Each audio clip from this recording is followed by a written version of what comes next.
Fala, gente linda do meu canal, chega mais para uma bela conversa sobre direito penal. Mas antes, não se esqueça, inscreva-se no nosso canal, compartilhe os nossos vídeos, comenta, dá aquele like e marca o sininho, porque toda vez que chegar vídeo novo, você vai ficar sabendo.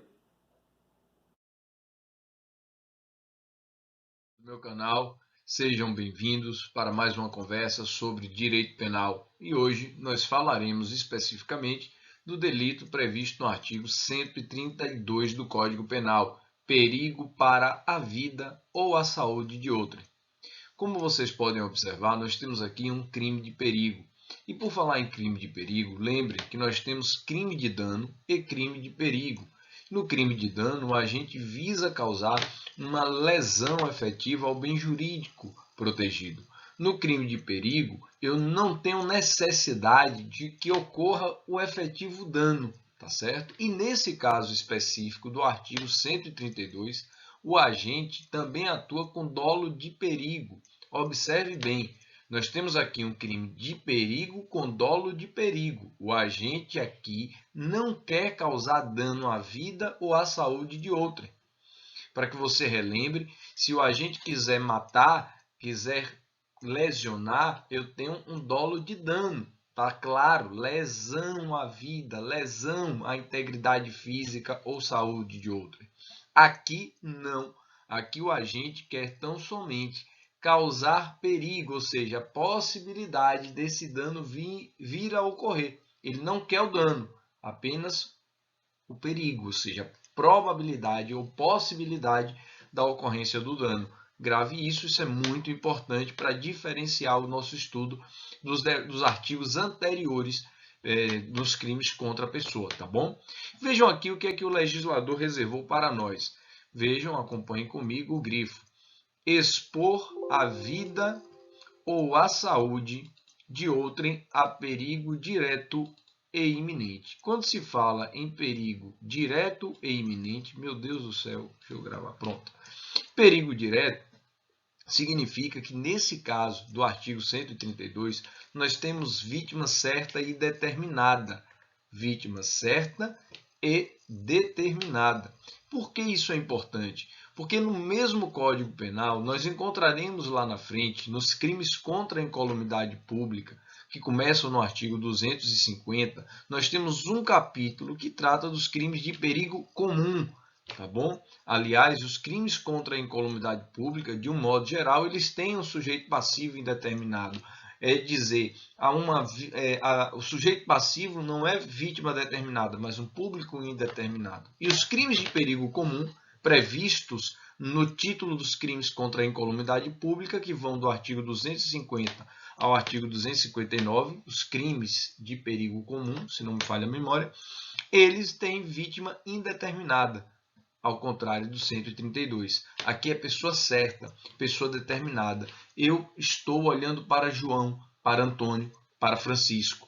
Tá bom? Grave isso. E quando se fala de perigo iminente, é o perigo que está próximo a ocorrer, não um perigo futuro e incerto. Ele é possível, tá bom? É uma coisa imediata, próxima do evento.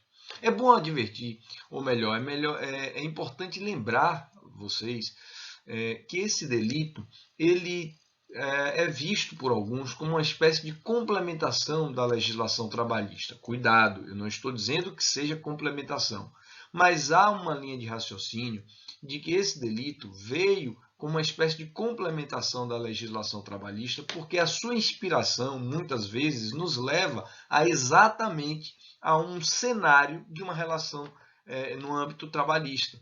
Se você buscar na exposição de motivos, ali você encontrará um registro de que esse delito tem como ou melhor, o cenário ilustrativo mais típico do empreiteiro que expõe o trabalhador a risco de grave dano, quando ele deixa, por exemplo, de entregar os EPIs, tá bom? Esses equipamentos de proteção individual. Então, o equipamento de proteção individual, que é destinado a proteger o trabalhador, ou seja, garantir a sua incolumidade, se o empregador, no caso o empreiteiro, que é citado lá na exposição de motivos do Código Penal, ele deixa de ter essas cautelas, de entregar esse material, esse equipamento. Pode ser que naquele caso ele esteja praticando o artigo 132. Eu digo pode ser porque vocês sabem que o direito penal,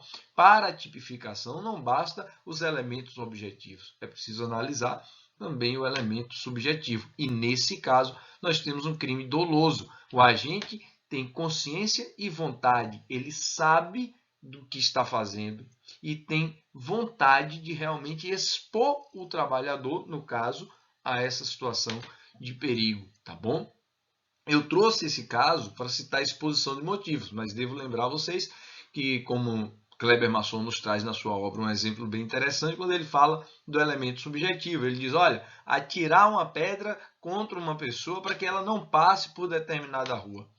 O agente não quer atingir a pessoa, ele só quer inibir que aquela pessoa passe. E ao atirar a pedra, está expondo a perigo a vida ou a saúde daquela pessoa que está passando próximo à rua. Ele não quer que passe por determinado espaço, tá bom? Se o agente quer atingir a vítima, cuidado, ele sai do 132 e vai para um crime de dano.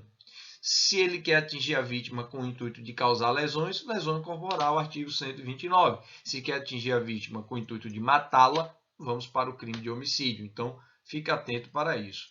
Mas, professor, nesse caso, e se ele não quer machucar a vítima, não quer causar a morte, não quer lesionar, mas mesmo assim, diante da conduta, acaba atingindo e causando um dano, seja morte, seja lesão corporal? Lembre, se ele não quer nem assumir o risco, que é o caso aqui do artigo 132, ele vai para onde? Modalidade culposa. Lembre, o agente no crime culposo, ele não quer nem assume o risco, mas ele causa o resultado por negligência, imprudência ou imperícia. Então, se ele causar a morte que ele não queria nem assumir o risco, vamos para o homicídio culposo. Se ele causar lesão corporal que ele não queria nem assumir o risco, vamos para a lesão corporal culposa.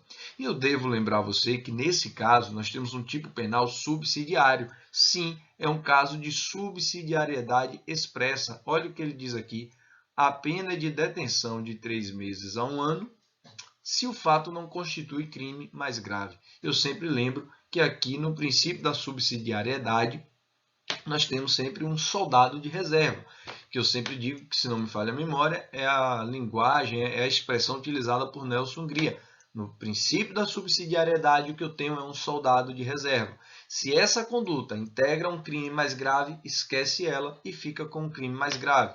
Significa que, se ela integrar um crime mais grave, tipo um homicídio, uma lesão corporal, deixa ela de lado e vai para o crime mais grave, tá bom?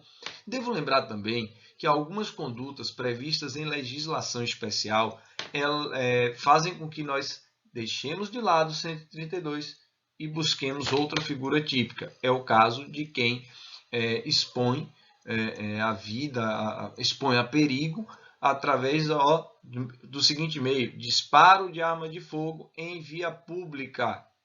Opa, Estatuto do Desarmamento tem figura específica para isso.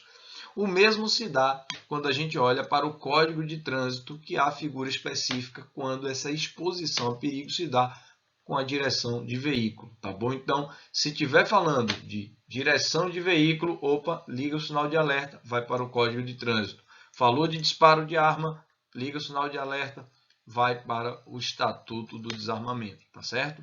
Bom, encaminhando o fechamento disso aqui, observem que nós temos um parágrafo único que nada mais é do que uma causa especial de aumento de pena. Ele diz para nós, acompanhem comigo, que a pena será aumentada de 1/6 a 1/3 se a exposição da vida ou da saúde de outrem a perigo decorre de transporte de pessoas para prestação de serviços em estabelecimentos de qualquer natureza, em desacordo com as normas legais. Em desacordo com as normas legais.